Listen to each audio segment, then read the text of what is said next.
If you are a business owner wanting to level up on your marketing, today we're going to be talking about marketing and the business cycle. Don't go away, we'll be right back.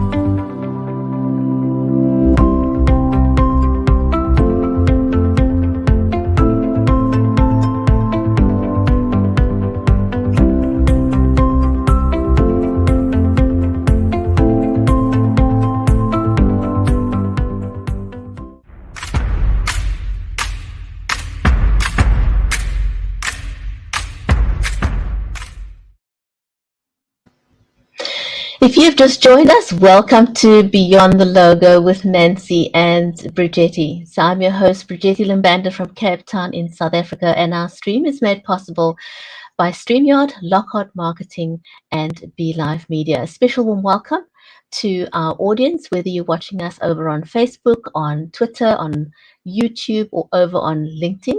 And today we're talking about marketing and the business cycle. So if you're wanting to level up on your marketing, this is the show to watch.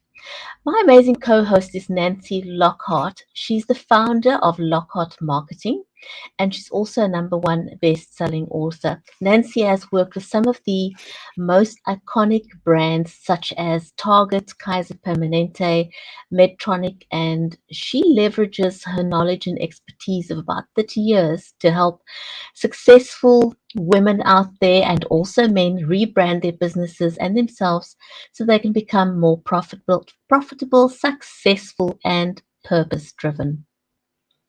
Nancy is also the executive advisor for the University of California, Santa Barbara Customer Experience Program. So with that, let me invite my amazing co-host.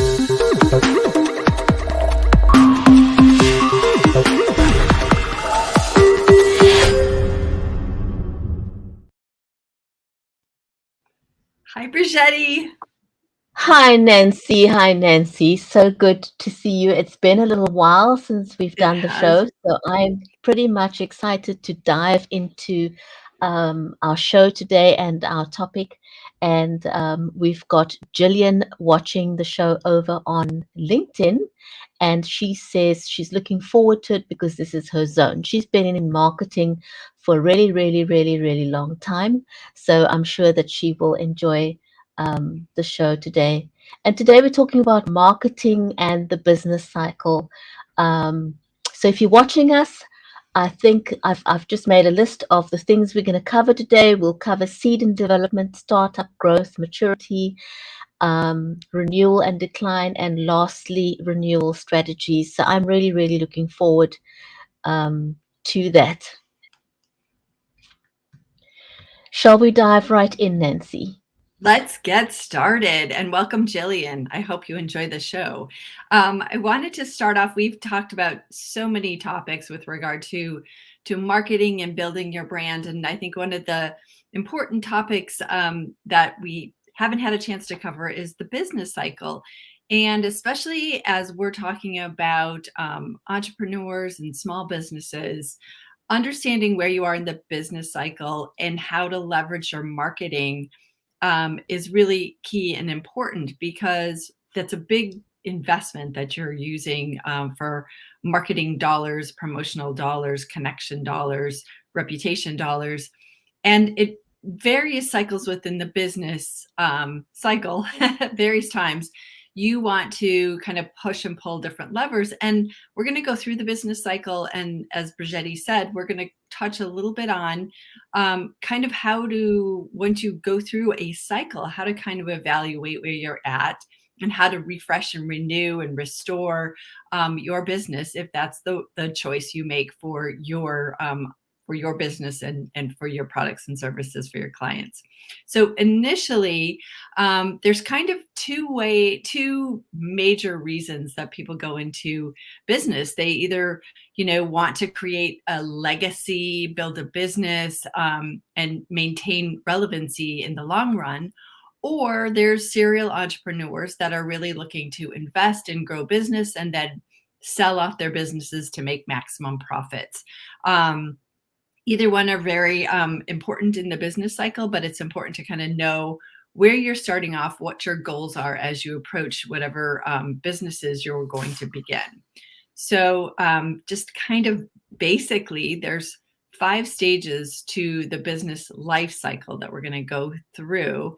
Some of you may be aware, like Jillian, but just to remind you, there's the seed and development where you're really looking to, you have an idea and you're starting to promote, think about how to bring it to life. Then you actually do the startup where you're like, okay, we're ready to go. You have a growth period.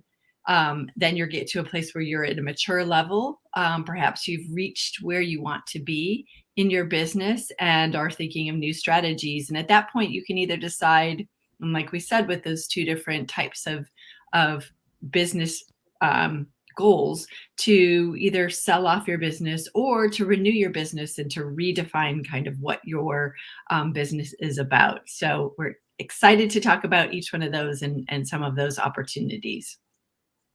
So shall we dive into the first one, which is the seed and seed development?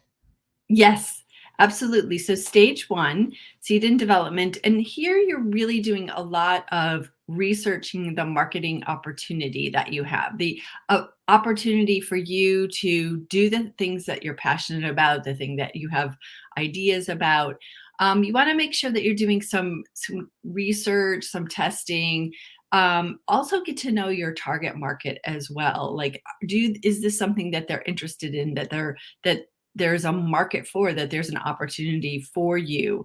You want to start to create a business plan, and you may want to be seeking investors at this point to help to build and grow your business. And at this point, it's really the marketing element of this is more about the foundational work of defining the business plan and then setting yourself up to engage other either new clients or investors in what your marketing is. So it's a very more one-on-one type of an interaction than something as you go along the business life cycle. So you're going to want to be talking about your ideas and the benefits to your target market in this particular stage. The next stage. Oh, I'm sorry. Go ahead. No, that's fine. I was just wanting to put the slide up on stage 2. Got it. So there we go. The startup, this is when you really have defined your business model. You understand your target market, you've gotten some feedback, you have some investments, and now you're really putting kind of, you're really engaging with your business and learning how you can make a profit. Oftentimes in the startup stage, you won't be making a profit yet, but you will be working out the kinks and understanding where the growth opportunities are. So you're going to also want to understand what your work processes are. You're going to want to define your businesses. So whether that's in a legal stage, or it's an LLC, a corporation, S corp, those types of things. And you want to be able, this is where you're going to you have a great idea, but you want to make sure that you're being flexible and understanding as you bring the market and your ideas together and how to make the most success. So this is a period of a lot of testing, doing some failing, and then trying again. So you want to be careful not to spend a lot of money in marketing. You're going to want to probably do some social media, some gentle outreach, so that you can get the feedback and align or realign as necessary as you start to build and grow your business. So it's really important at this stage. So this would kind of be an iterative process, trying to figure out where you are at, and being open to lots and lots of feedback so that you know what works and what doesn't work before you go all in on a campaign. Absolutely. And from a branding perspective, it's interesting because a lot of my clients will come in, they have a great idea, and then they're like, this is what my brand is going to be, this is what my logo is going to look like. And once you go through this stage, it really is, I very rarely seen something go from a startup into this stage two without some significant modifications in the approach and the business that they're going to provide. And it is often really important for the business, the owner or owners, to be able to be flexible and to understand what's driving their passion and how that meets the market need and how they can adjust to make that really work and really sing. So it's an iterative process, and it's an experimental process. It can be a lot of fun as long as you're not solely wed to an idea that you can't make some adjustments to. Yeah. So once we go through stage two and we're starting up, we're going into a true growth stage. So we have the ability we're making money, we're in a hiring stage and getting people to help support you in ways that you don't have to do everything all the time. You want to make sure that you're continuing to your focus as a leader to help the company grow. Anticipate any barriers that you could see that are maybe approaching as you've kind of really aligned where you're at. And you should make sure that everybody in your organization understands what your mission vision is, so that everyone is an advocate, everyone is delivering a brand experience for your business opportunity in this stage. And it continues to grow, evangelize your growth in your particular business. And then you want to think about, sometimes this is where you, as you're growing and expanding, that you might be giving up some equity with other investors so that you can further scale and grow your business. And from a marketing perspective, this is really where you start to develop some key campaigns where you're doing some more broader marketing opportunity. So you're spending a little bit more money, which is why you need the investment, but you're also expanding your reach and really bringing this forward to your target market in as much of an aggressive way as possible. So it's a key time. You get an infusion of cash, but you also need to reinvest and spend in this particular stage. I think that's always a bit of a headache with businesses when it comes to being prepared to give up equity in their baby, because everybody Exactly. wants to hold on, and you Yeah. don't want to let go. But sometimes you are actually standing in your own way of growth if you're not open to the idea of giving up some kind of equity. Yeah, and I do want to point out that for some businesses, they may want to stay kind of at the place where they're at in their growth stage. They may not have desires to expand beyond where they're at, and that's okay too. It's a recognition of where you're at, that you're at the stage of growth, and within that growth, you can either choose to stay, status quo, or continue to grow your business, to continue to grow your revenue. So it's not to say that every business goes through all of these particular stages of the business life cycle, but we're just merely pointing out kind of along those stages what's happening in general. This is a very general overview, but how you can approach what you should be aware of and how marketing can help to support that. So Absolutely. I just want to give a shout out to Moni watching us over on LinkedIn as well, along with Jillian. So thanks very much for joining us there in the chat. thank you. Hello, everybody. So our stage 4 is the maturity stage. And again, this is a little bit more of an extension of the growth stage, but where you start to see your business kind of coming to a place where maybe it's at its maximum, it's reaches sort of maximum capacity. And this is really where you're going to say, do I want to really invest in growing my business more, or selling it off and starting a new business? We certainly have serial entrepreneurs and we love them.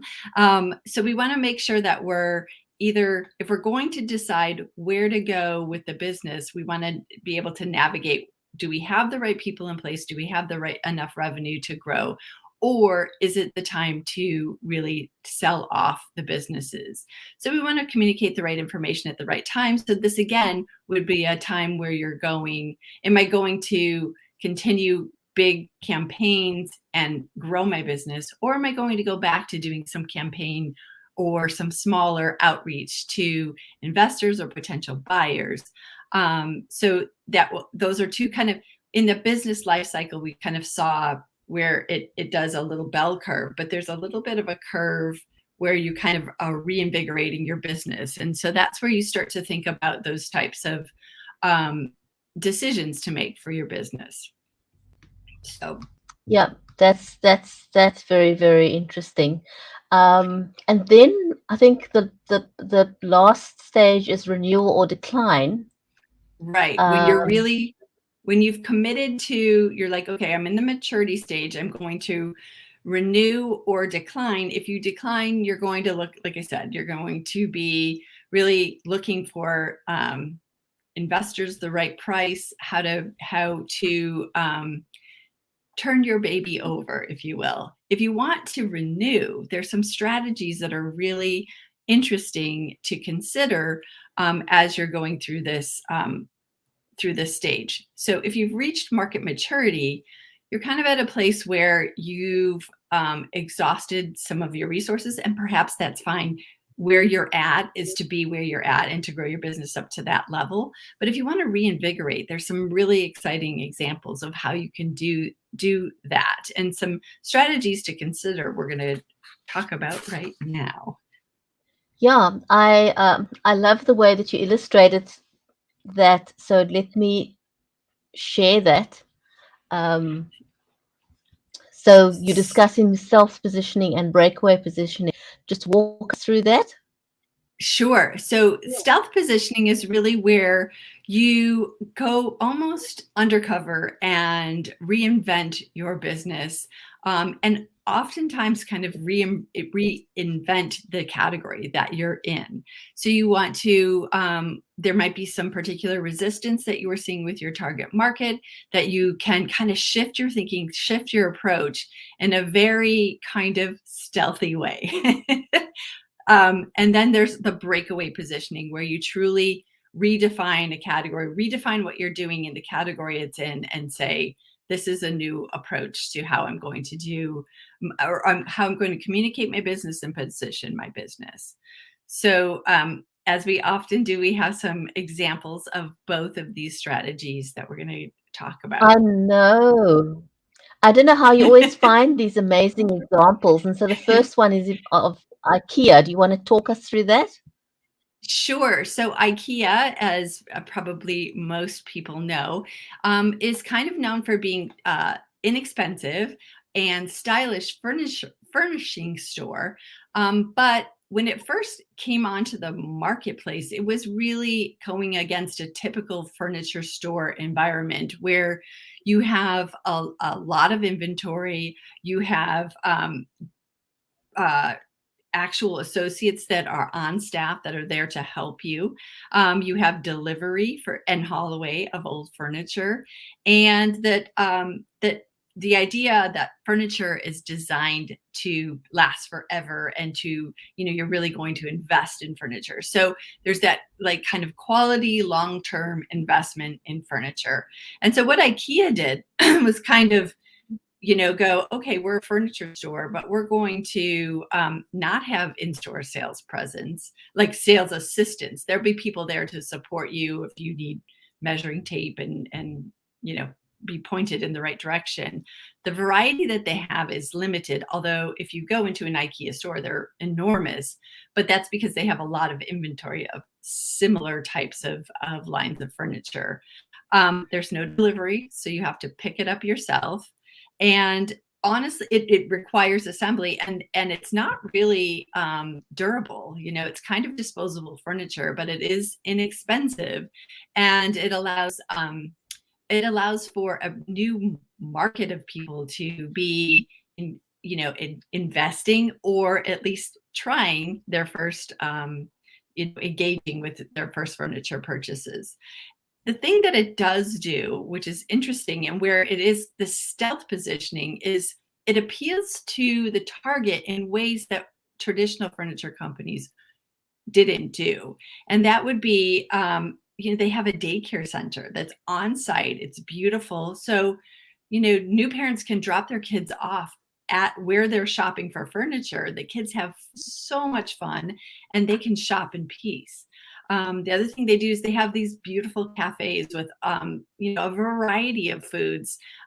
They're Swedish, so they have Swedish meatballs are they're famous for. But people enjoy going to that restaurant, so it's even more of an experiential type of outing for them. And then people value that, isn't it? I mean, I find they do, especially if you have a young family. Mm-hmm.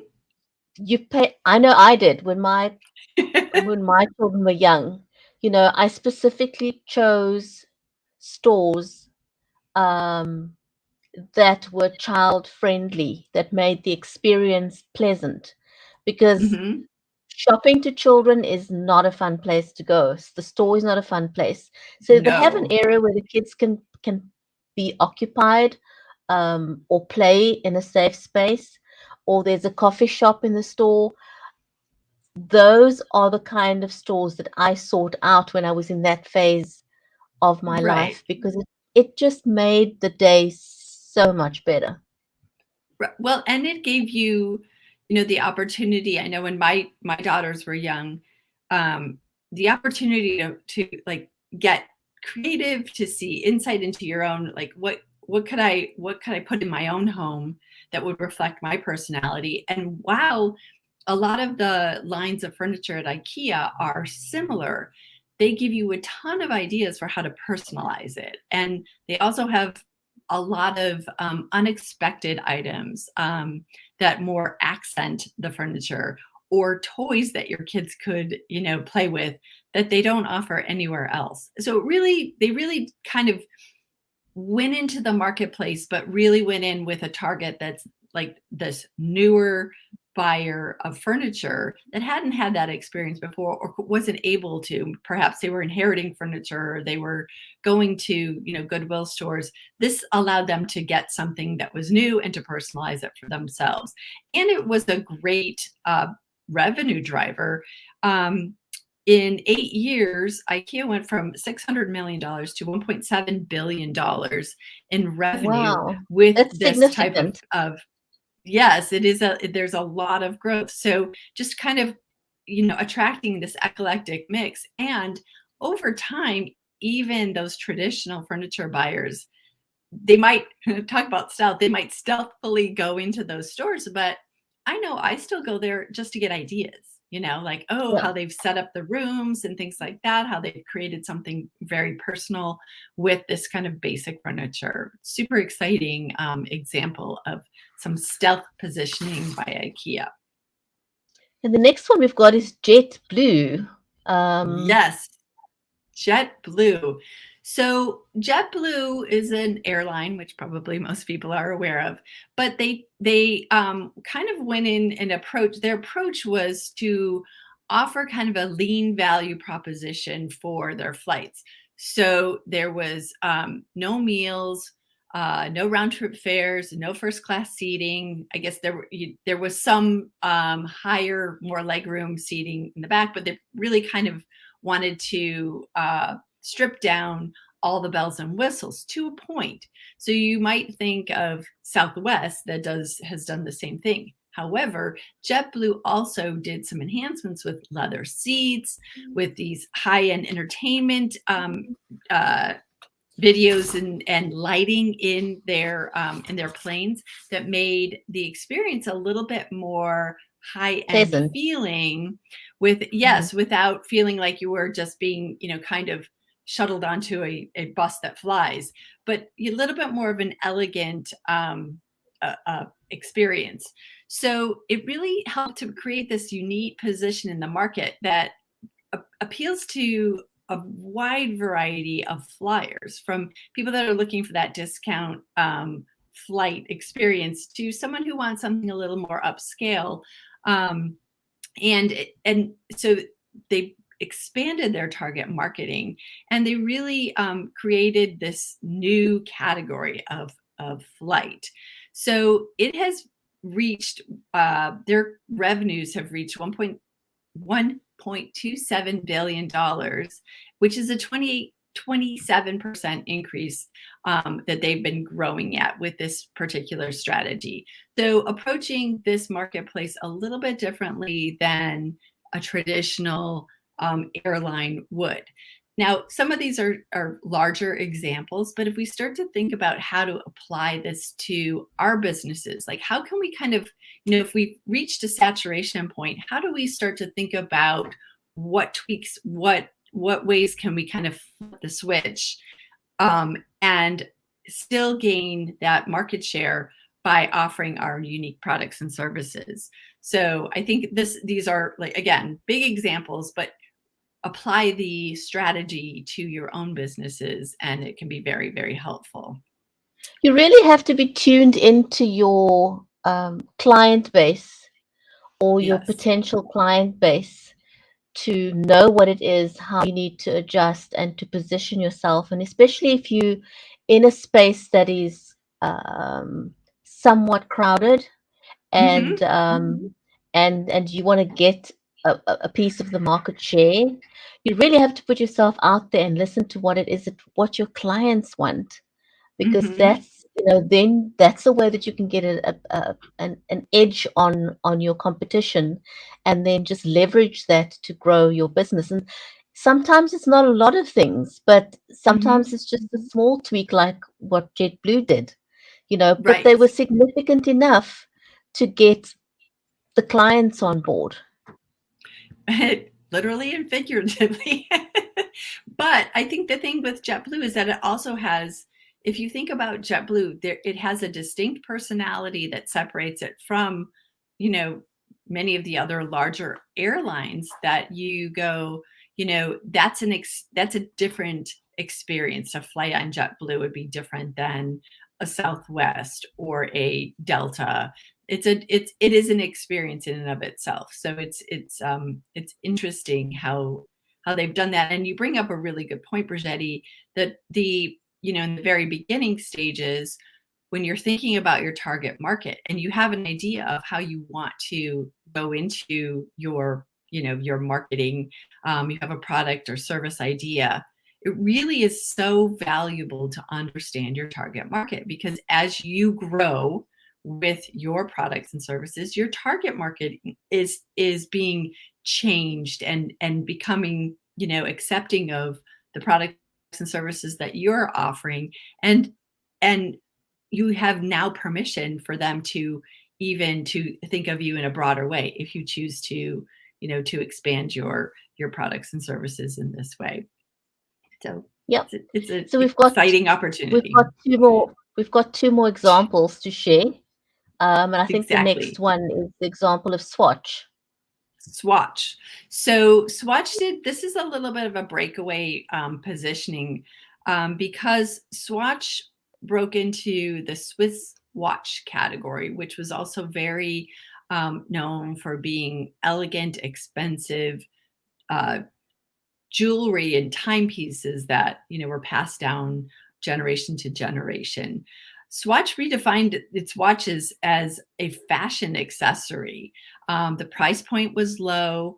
It really inspired impulse buying because the price point was low and there were so many fun and different designs that they were able to leverage Swiss watch with Swatch, but so the quality of the timepiece, but put it at a point where it now became not just a heirloom, but a fashion accessory, much like shoes or jewelry or scarves, so that you were wearing the watch, and because it was so easy to purchase at relatively low price point, it really created a new kind of industry and category for watches, this kind of low end but stylish and fun. And also, it worked. It was plastic. It was well made, but it was still something that you could interchange with every outfit that you had. And it actually became one of the best-selling wristwatches of all time because of this, because because of the multiple times that people were purchasing the watch itself. But it really went in and said, we're not going to be like the traditional watch category. We're going to shake it up and break away from that. Very clever marketing that, offering them in different colors that people would wear with their outfits. Um, and I mean, people love being on point, as they say, with Yes. what they're wearing, and yet it was not a it was not a cheap watch to the Right. point where it wasn't elegant to wear Mm-hmm. them. It still remained elegant. It still remained a good quality watch that people would Mm-hmm. want to be associated with, but the price point was not prohibitive. So I think that was very, very clever marketing, in my opinion. So our last Yeah. one is It's something a little that every parent will relate to.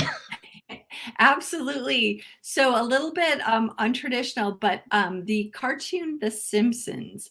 Now this was really breakaway because The Simpsons, while it's a cartoon, was really appealing to the adult audience as well, and probably more so than the children's audience. So the kids would see, this family and these oddly, drawn figures with funny voices. However, they were addressing some key issues within society and continue to do so with their jokes. So sometimes while some of that would fly under the radar for kids, the parents were entertained and laughed and joked. Now, this was it first aired on Fox in the US. It was a big kind of leap of faith for Fox to take this on because there had never been cartoons in prime time. They were usually Saturday morning for kids. The Simpsons has been the longest running series on American TV, the longest running sitcom. It earned 21 Emmy Awards. It broke away from the category because it really defined itself as redefined a category as adult primetime sitcom cartoons. And it also got it, because it was a cartoon, it got away with addressing some very touchy, controversial at times social situations where you were able to, they were able to express it in a way that was not offensive, but also very powerful. So it kind of, it created this sort of alliance, not just with kids, but also with the parents. And it also, one of the brilliant things it did is it created enormous merchandising opportunities. So you have hats and dolls and games and shirts and everything. I'm sure there's a swatch watch with Simpsons on it. But it really was kind of it was a risk, but it truly was it created a brand new category. And you see that influence even with less controversial animations like Pixar, where you can go to a movie with your kids and as an adult be as entertained as the kids are, because there's this subtle nod to some more adult situations or commentary. So really thinking outside the box in these situations. Again, these are larger examples of approaches to kind of shifting your business or your approach, but reinventing yourself. And I think it helps to bring these forward when we, to help stimulate creativity in ourselves and how we're approaching our business through the life cycle, so that then you go right back into that life cycle once again, with kind of a nuanced product or service that appeals to your target audience and can also broaden your target for more people to experience what you have to offer. So those are my examples. Nancy, thank you so much for taking us through this whole life cycle. I think My pleasure. it's been very informative, useful, and helpful to everyone. So if you have missed it, we went through the business life cycle today in our conversation, and so if you missed this live, do catch the replay. It had some great examples. We went through the business life cycle of seed and development, startup, growth, maturity, renewal or decline. And then lastly, we also covered some great renewal strategies. Nancy, thank you so much. I want to say a huge big thank you and a shout out to our audience who's been watching us over on Facebook, on YouTube, and LinkedIn, and also over on Twitter. Thanks, everyone. And we'll see you on the next episode of Beyond the Logo. Take care, everyone. Stay safe and stay well. Bye, everyone.